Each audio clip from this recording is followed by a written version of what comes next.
आप देख रहे हैं देश लाइव, देश की आवाज। अस्सलाम वालेकुम, आदाब, नमस्कार, सत श्री अकाल। देश लाइव में आपका स्वागत है। मैं हूं साहल कुरैशी। दोस्तों, अगर आपने हमारा चैनल देश लाइव सब्सक्राइब न किया हो तो जरूर सब्सक्राइब कर लें। और अगर आपको हमारे नोटिफिकेशंस नहीं मिल रहे हैं क्योंकि यूट्यूब और फेसबुक जो है वो सच दिखाना नहीं चाहते हैं, इसी वजह से उन्होंने आपके अपने चैनल देश लाइव को शैडो बैन कर दिया है। इसका मतलब ये होता है कि आपने भले ही हमारा चैनल सब्सक्राइब कर रखा है लेकिन आपको नोटिफिकेशंस नहीं मिल रहे होंगे, नहीं मिलेंगे। इसके लिए आपको दोबारा हमारा चैनल देश लाइव अनसब्सक्राइब करना होगा।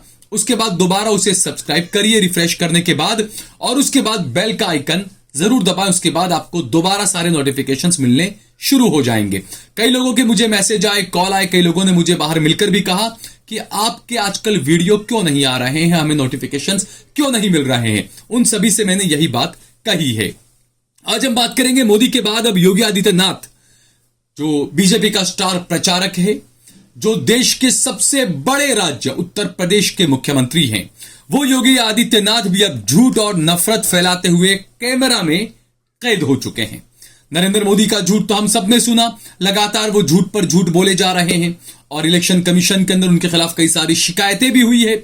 लेकिन अब जो है वो योगी आदित्यनाथ भी कैमरे के सामने, कैमरे के अंदर नफरत और झूठ फैलाता हुआ कैद हो चुके हैं। यूपी के अमरोहा में रैली के दौरान लोगों से झूठ बोलकर हिंदुओं की मानसिकता को बिल्कुल हिलाकर रख देना चाहते हैं योगी आदित्यनाथ।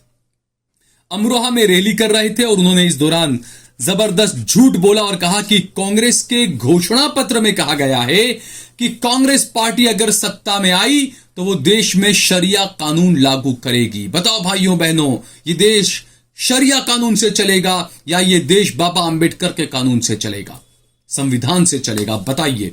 ये बात योगी आदित्यनाथ ने अमरोहा की एक रैली में कही है दोस्तों, जबकि ये सभी को पता है कि कांग्रेस पार्टी के घोषणा पत्र में ये वाली जो बात है कि भाई सारा अगर हमारी सरकार आ गई तो हम शरिया कानून लागू कर देंगे और ये तमाम चीजें, ये कोई चीज जो है वो कांग्रेस पार्टी के घोषणा पत्र में नहीं की गई है। लेकिन उसके बावजूद योगी आदित्यनाथ झूठ फैलाते हुए नजर आए हैं। सबसे पहले आप देखिए योगी आदित्यनाथ के इस बयान को। आज कांग्रेस का जो घोषणा पत्र है उसको आप देखेंगे, क्या कहते हैं? कहते हैं देश हमारी अगर सरकार बनी तो हम शरिया कानून लागू कर देंगे। आप बताओ, ये देश बाबा साहब भीमराव अम्बेडकर के द्वारा बनाए गए संविधान से चलेगा या किसी शरीयत से चलेगा? भारत संविधान से चलेगा। बाबा साहब भीमराव अम्बेडकर के द्वारा बनाए गए संविधान से भारत चलेगा, न कि किसी शरीय कानून से। कांग्रेस के लोग अपने घोषणा पत्र में इस बात की चर्चा करते हैं कि हम व्यक्तिगत कानून को लागू करेंगे, यानी शरिया कानून लागू करेंगे, क्योंकि मोदी जी ने 3 तलाक की प्रथा को लागू रोक दिया, पूरी तरह रोक लगा दी, लगाम लगा दी, और उसको कहते हैं कि हम फिर से व्यक्तिगत कानून पुनर्बहाल करेंगे। तो सुना दोस्तों आपने, एक इतने बड़े राज्य का मुख्यमंत्री भगवा वस्त्र धारण कर कर झूठ बोल रहा है, जनता को उकसा रहा है, बेरोजगार हिंदू युवाओं को उकसा रहा है, भड़का रहा है। और हैरानी की बात तो यह है कि यह खबर एबीपी न्यूज का एंकर दिखा रहा है कि देखिए योगी आदित्यनाथ ने ऐसा सब बोला है। लेकिन इस एंकर की इतनी हिम्मत नहीं हुई कि वो अपने टेलीविजन स्क्रीन पर अपने दर्शकों से यह कहे कि योगी आदित्यनाथ झूठ बोल रहा है। कांग्रेस पार्टी ने अपने घोषणा पत्र के अंदर कहीं पर भी यह नहीं कहा है कि कांग्रेस पार्टी सत्ता में आएगी तो वो शरिया कानून लागू कर देगी। यह एंकर की इतनी हिम्मत नहीं हुई कि वो ये बता सके दर्शकों को।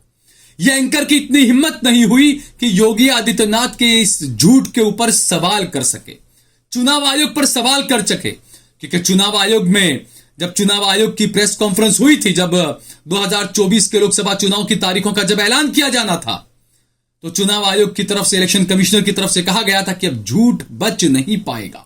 लेकिन यहां पर देखिए, जो सबसे बड़े 3 स्टार कैंपेनर हैं बीजेपी के, नरेंद्र मोदी, अमित शाह और योगी आदित्यनाथ आए दिन झूठ पर झूठ बोले जा रहे हैं। कोई कुछ नहीं कह रहा है। आप एबीपी न्यूज के इस एंकर को भी देखिए। और खबर यह है कि यूपी के सीएम योगी आदित्यनाथ ने कांग्रेस पर बहुत बड़ा हमला बोला है। सीएम योगी आदित्यनाथ ने कांग्रेस को घोषणा पत्र के बहाने घेरा है और कहा है कि कांग्रेस के घोषणा पत्र में सरकार बनने पर शरिया कानून लागू करने की बात कह दी गई है। देश संविधान से चलेगा या शरीयत से। यानी आप देखिए दोस्तों, इनकी बेशर्मी, इनकी हठधर्मी। आप देखिए कि सबसे ज्यादा बेशर्म जो है अगर कोई है तो वो बीजेपी के सत्ता पक्ष के नेता हैं और उसके बाद जो है वो पत्रकार हैं जो बेशर्म हैं। गोदी मीडिया के ये पत्रकार जिनके मुंह से कुछ निकलता नहीं है मोदी की गलत नीतियों के खिलाफ, बीजेपी नेताओं के भड़काऊ भाषण के खिलाफ कुछ नहीं निकलता इनके मुंह से। अब मैं आपको दोस्तों नरेंद्र मोदी का एक भाषण सुनाता हूं। जो उनका दिया ये भाषण ये साबित करता है कि योगी आदित्यनाथ हिंदू नहीं है। जी हां, आपको ये भाषण सुनाता हूं। इस भाषण को आप पहले सुनिए। मैं इस्लामिक विचारधारा के खिलाफ नहीं हूं। So you are not against Islam? Not at all. और कोई भी अगर कोई हिंदू इस्लाम के खिलाफ है तो वह हिंदू नहीं है, क्योंकि हिंदू ने यह सिखाया है सर्वधर्म बराबर है। सुना दोस्तों आपने, प्रधानमंत्री नरेंद्र मोदी उस वक्त प्रभु चावला को यह इंटरव्यू दिया था और उसमें वो कह रहे हैं कि मैं इस्लामिक विचारधारा के खिलाफ नहीं हूं और अगर कोई हिंदू इस्लाम का विरोध करता है, इस्लाम के खिलाफ है, तो वो हिंदू नहीं है। ये नरेंद्र मोदी खुद अपने मुंह से बोल रहे हैं दोस्तों। वो कह रहे हैं कि हिंदू ने हमेशा ये सिखाया है कि सर्वधर्म बराबर है। ये नरेंद्र मोदी का भाषण है दोस्तों। तो यहां पर नरेंद्र मोदी से पूछा जाना चाहिए अब कि मोदी जी आपकी सोच तो ऐसी थी, अचानक आपकी सोच बदल कैसे गई? गिरगिट की तरह कैसे बदल गई आपकी सोच? अब आप कुछ और कह रहे हैं। अब आप मुसलमानों को घुसपैठिया कह रहे हैं, मुसलमानों को अच्छे अच्छे बच्चे पैदा करने वाला कह रहे हैं, जबकि आप पहले तो कहा करते थे कि नहीं नहीं मैं कभी भी इस्लामिक विचारधारा का विरोध नहीं करता हूं। तो आपके मुताबिक नरेंद्र मोदी जी आप भी अब तो हिंदू नहीं रहे, योगी आदित्यनाथ भी हिंदू नहीं रहे, क्योंकि योगी आदित्यनाथ शरिया के कानून का विरोध कर रहे हैं।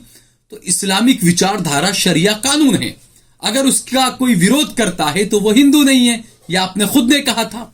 और दूसरा, 2014 में जब से आप प्रधानमंत्री बने हैं उसके बाद से सबसे ज्यादा बुर्के का विरोध आपकी पार्टी ने, हलाल मीट का विरोध आपकी पार्टी ने, शरिया कानून का विरोध आपकी पार्टी के नेताओं ने, निकाह का विरोध आपकी सरकारों ने किया।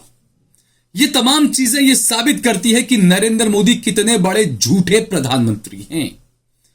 उनकी कथनी और उनकी करनी में कितना अंतर है वो इस वीडियो में आपने बिल्कुल, वो दूध का दूध पानी का पानी हो गया दोस्तों, आपने देखा।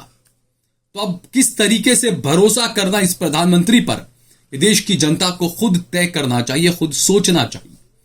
और मुसलमानों को नहीं, हिंदू भाइयों को और हिंदू युवाओं को इस बारे में सोचना चाहिए कि आपका प्रधानमंत्री, हमारा प्रधानमंत्री, हम सबका प्रधानमंत्री कहता क्या है और करता क्या है। अगर आपको ये वीडियो पसंद आया हो तो इस पर कमेंट करें, इसे लाइक करें, इसे ज्यादा से ज्यादा शेयर करें। अगर आपने हमारा चैनल देश लाइव सब्सक्राइब न किया हो तो हमारे चैनल को जरूर सब्सक्राइब करें। YouTube कभी भी हमारे चैनल, आपके अपने चैनल देश लाइव को बंद कर सकता है, इसीलिए आज ही रंबल पर जाकर भी हमें सब्सक्राइब कर लें। रंबल पर आप देश लाइव को सर्च करें और रंबल पर भी आपके अपने चैनल को सब्सक्राइब करें। हमने हमारा नंबर भी दिया हुआ है, ज्यादा से ज्यादा हमारा सहयोग करें, समर्थन करें, ज्वाइन बटन दबाकर हमारे चैनल के साथ जुड़ें और ज्यादा से ज्यादा हमारा समर्थन करें। जय भारत, जय हिंद।